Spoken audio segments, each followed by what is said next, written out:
What's up, guys? Mr. Lee Raymond here. Welcome back to episode number 7 of the World Domination series. We are now actually at, I was going to say, the halfway stage of the actual season. We're actually over that because I wasn't paying attention, to be quite honest. So we have actually played half the games. What we'll do first, though, is we'll have a look at some transfers that we brought in at the start of the season. So the only one actually I say was Chris Thomas, striker from Bututari. He's actually quite a bit better than Frank, to be fair. Even though Frank had a really good season, this guy is actually a hell of a lot better. But yeah, he was the only person we actually were able to bring in. As you can see, we did lose one as well, which was Sean Davison to Baru. Don't think he actually played for us last season. No, he didn't. So that's one player we lost. With regards to the team this year, I've actually had a look, and it's quite a young team that I'm playing. Using a spreadsheet which has been designed by one of the community, the female football manager. So shout out to her on that. So I've used this for all the players because I've actually got so many players due to youth intakes as well. So I've used that and using basically the players that comes up on the sheet in their best positions. Just for I'll try that out and see how accurate it was. It's not gone too great, to be honest. But we'll have a look. So we actually drew the first game at home to Onatoa 2-2. They actually had 2 players sent off and I had 1. It was actually quite an annoying game, to be honest. We took the lead through Chris Thomas in the first minute. They actually equalised just 2 minutes before halftime through Michael Thomas. They had a player sent off, a Paul Bell. They then had a penalty, which made it 2-1. Nick Thomas scoring this time. They actually then went down to 9 men for a Cameron Forbes sending off. We actually then decided to make it a little bit easier for them by having Liam Curtis set off. But thankfully, just after that, we actually equalised to make it 2-2. We held on for the point at least.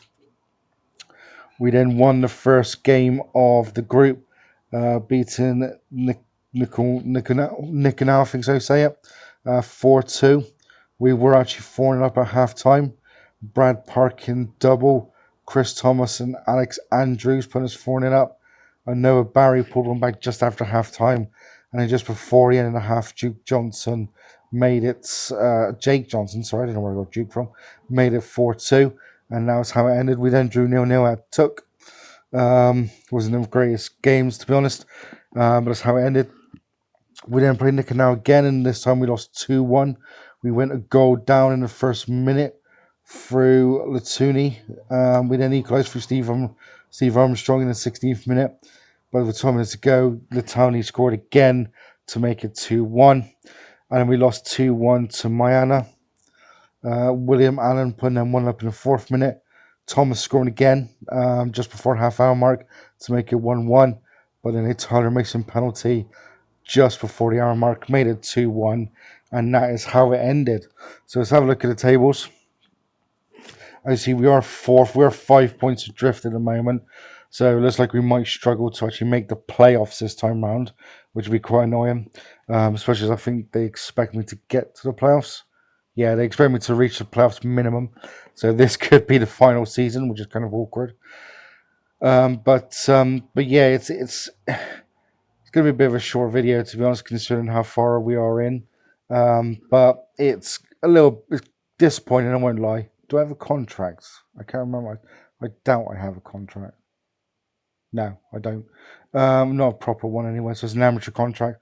So we'll see what happens here. We will play today's game, which is Utan. I think is how you say it. Don't know if that's anywhere near it, but we'll see what's gonna happen here.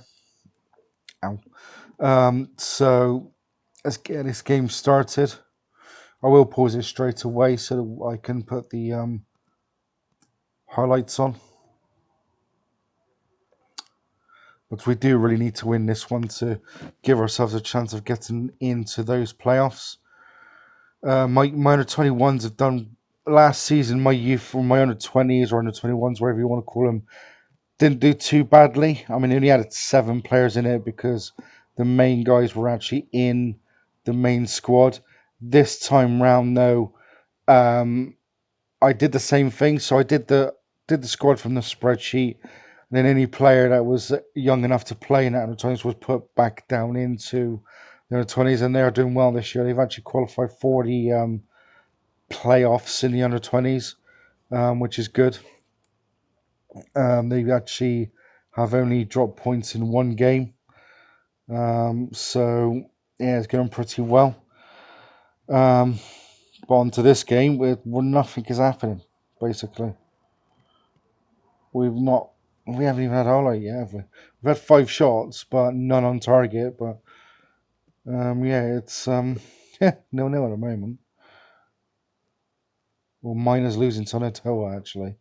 And then we're actually drawing with Utah in a second. So that's an interesting half, to say the least. If we can win, it will be good for closing the gap. Oh, here we go. Harrison to Cook. Is that no? It's wait. It's a Wheeler. I don't even know how to say it. Waller. Great name. Playing around the back of the mountain. Harrison back to Waller. Out wide. Don't know how you say that. Not a great ball, but they win the header. Back to their keeper. Can we win the header? We should do, and we do, but we don't win the second ball. I don't even know how we're supposed to do that. A missed tackle. He's through, crosses it over. He's come back over, and right on the line, Leonard scores to make it 1-0. Feel like in the stats wise, that's against the run of play. But it's pretty. If it stays the way it is, that will end our chance against the playoffs. 8 points adrift. 4 games to go. West to Russo. Ball comes over. Keeper takes it. So can they launch an attack from there? Reed clears it. Harrison, neither of them said it. That's a poor clearance. You got the keeper to go back to. You ever send it back, and he just plays it straight to them. So it's Romeo. Butler's through. He's going to cut it. He's not going to cut it across. He is. It's blocked. It's good for he didn't play that first time because they were free. Another chance all the way through. Goes out for a goal kick. Need to up the ante a little bit here. So let's take off Thomas. Bring on Frank. We'll do Ashworth.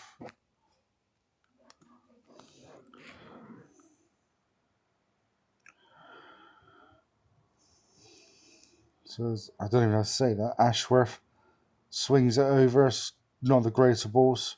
Armstrong turns to Ashworth again. It's taken a deflection and saved, but he was offside. He looked offside, to be quite frank.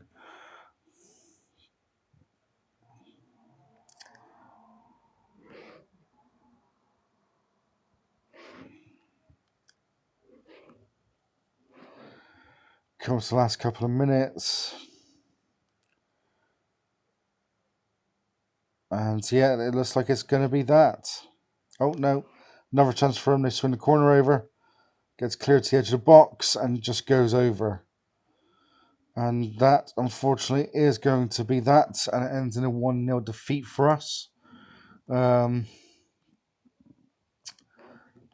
is probably put paid to us actually getting into the playoffs.